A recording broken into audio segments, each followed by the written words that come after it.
Penguin Random House Canada presents Children Like Us, a Métis woman's memoir of family, identity, and walking herself home. By Brittany Penner. Read for you by the author. Everything I put forth into the world is done in honor of every Indigenous child, every Indigenous family, whose stories have remained largely unseen and unheard. This book is for my brothers and my sisters and my cousins, especially George, and for every Indigenous child currently in the foster care system. A word on language. For generations, the Canadian government referred to Métis peoples as half-breeds. Indian is another weaponized term that was enshrined in laws created to subjugate Indigenous peoples and used by settlers for centuries. In the 1990s and 2000s, I grew up with the labels Native and Aboriginal. These terms are now largely considered to be outdated. Today, Indigenous is generally the preferred umbrella term that includes all First Nations, Métis peoples, and Inuit. But ideally, one would refer to Indigenous nations and communities by their specific chosen names. I, for instance, am a member of the Red River Métis of Manitoba, and am of Métis, Anishinaabe, Cree, and European descent. Although I can't say it ever felt empowering when people called me or my family members natives, it was familiar. I tried to honor that experience throughout this book, which is why I use Native and Aboriginal in the sections that describe my childhood, adolescence, and young adulthood. Throughout this book, I try to authentically replicate the ways in which terminology has changed throughout my life. A word on hope. This is not a memoir seeking to highlight the importance of kinship or the beauty of adoption, although I hope you'll find strands of both these perspectives woven throughout the coming pages. It is not a memoir wherein I ask you to choose a side in the age-old question of nurture versus nature. My life and my story, like those of so many fostered and adopted individuals, cannot possibly be confined to such neat corridors. I'll admit, this is a memoir that carries the weight of some difficult truths and painful realities. But it's also a memoir that holds so much love for all those who have loved me or tried to love me. I recognize it's bold to ask anything of you as a reader, but if you would grant me one request, and let's be honest, you're already here with me, aren't you? With each new chapter, will you remain open? Open to hope. And if not quite open to it, perhaps open to the possibility of it.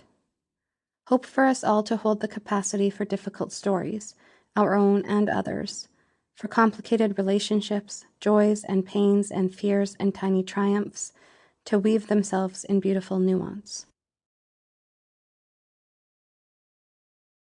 Prologue. The car door closing sends echoes through the trees. It's the middle of the afternoon on a November prairie day, and no one is around. The sun is shining so brightly, my eyes begin to sting. The air has grown cool in the last few weeks, the kind that crawls under your skin and needles itself into your bones. Manitoba weather is like this. The sun has a tendency to lure you outdoors, only for your body to realize within seconds that it was all a ruse. Of course, this is no trick at all on the part of the land. This is just how life is here, full of contradictions. With winters so cold we have to leave our vehicles running for 20 minutes before we can climb inside them, and with snow piled so high in our yards we can't see out our front windows, there is no shortage of reasons to leave this place. Yet somehow, there has always been, there will always be, reason enough to stay. My eyes focus on a weathered path between tall pine trees, and I can feel my feet carrying me toward it. I have just come from my grandmother's funeral. A grandmother I never really knew. A grandmother who, for most of my life, I never had the chance to know. Her name and identity, much like my own, were taken from me shortly after I was born. The leaves crackle beneath my feet. It's as though a curtain is pulled in around me, dimming the light. I've been here before, in this wild bush that sits midway between the hometown in which I was raised and the hometown in which I could have been raised. My grandmother died almost 2 weeks ago. I wish my husband could be here with me, but we are, over. Our life together, over a decade, suddenly finished. And now my grandmother is gone too. In these woods, I am surrounded by so much. I am held by the trees and the bush, growing barer by the day, by the hardened earth beneath my feet, by the straggling geese overhead, the last to migrate. I am trying, struggling, to understand how to hold any of it. Some days, like today, I don't set out to come to this place. I settle into my car, a list of errands in hand, and instead I find myself here again. I feel alone here. In some ways, I feel abandoned here. This feels fitting somehow, and in recognizing the truth in that, I find that I can breathe easier here. I inhale, closing my eyes, and I am 5 years old. Suddenly, I am 5, and I am 11, and I am 13, and I am 18, and I am 25, and I am 33. I am all of these versions of myself. Somehow, I am all of these versions of myself in this moment. I am walking on the land that some of my people have lived on for generations. My ancestors. My grandmothers who have given birth on this land, who have birthed this land for thousands of years. My grandfathers who have hunted on these lands, who have given back to these lands, who have traveled these lands, kept warm by bison hides, their stomachs filled with bannock and deer and lard and berries. This is also the land upon which my people, my other people, settled, where they cut down trees and built homesteads and raised animals and farmed and prayed, ruling their houses with a firm fist and an even firmer belief of what is right and what is wrong in the eyes of the Lord.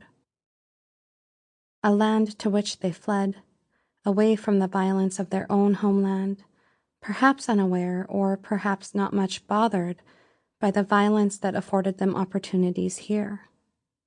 But can I call these people my people? This is a question with which I've wrestled my entire life. I inhale the scent of wet bark, and it reaches deep into my lungs. Are these bushes that surround me like the ones my great-grandmother hid inside with her newborn daughter, my grandmother, while the government agents raided their home? They were in search of an Indian baby born to an Indian mother, a sin for which there was legislated punishment at the time. I picture my great-grandmother holding her child tight against her chest as she crouched low. A woman with thick, dark hair like my own, and eyes I wish I could have had the chance to stare into at least once. Do these trees resemble the ones that shielded the two of them that day? Does this earth still hold the memory of that moment? Does it still hold the memory of her? Does my body, in some way I have yet to figure out, carry within it the possibility for me to remember a great-grandmother I have never known? I can't see through the thicket of birch trees raising their arms tall into the sky, but splinters from the tangerine sun poke through as if waving to me. I see you, they beckon. I cannot even see myself, I reply. I'm searching for home. I walk and I seek, but I cannot see past the trees that surround me. I look to the skies above, like I did whenever I prayed as a child. Everyone else, my father, my grandfather, my mother, my grandmother, always bowed their heads instead. As Mennonites, there is no greater show of respect then a bowed head. Sample complete. Ready to continue?